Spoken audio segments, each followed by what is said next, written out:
சமுத்திர பிராந்தியத்தை El Nino நெருங்கி வருவதால் பொதுமக்கள் நீரை சிக்கனமாக பயன்படுத்த வேண்டும் என யாழ்ப்பாண பல்கலைக்கழக புவியியல் துறை பேராசிரியரும் கலைப்பீடாதிபதியுமான நாகமுத்து பிரதீபராஜா கேட்டுக் கொண்டுள்ளார்.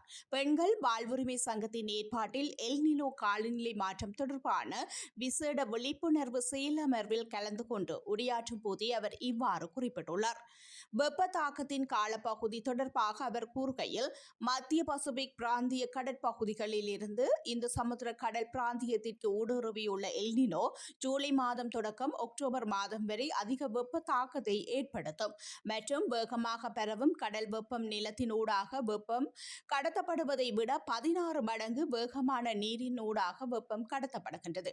இதனால் இந்த சமுத்திர கடற்பரப்பில் ஏற்படும் வெப்ப ஏற்றம் ஏனைய பகுதிகளுக்கு மிக வேகமாக பரவி வருகின்றது. அத்துடன் இலங்கை மற்றும் வடமாகாணத்திற்கான பாதிப்புகள் இந்த கடல் வெப்ப ஏற்றம் இலங்கை மற்றும் மாலைத்தீவுகளில் அதிக தாக்கத்தை செலுத்த வாய்ப்புள்ளது. இலங்கையை பொறுத்தவரை குறிப்பாக வடமாகாணத்தின் முல்லைத்தீவு, மன்னார் மற்றும் கிளிநொச்சி ஆகிய மாவட்டங்களில் கடுமையான நீர் தட்டுப்பாட்டை இது உருவாக்கும் என்று அவர் குறிப்பிட்டுள்ளார்.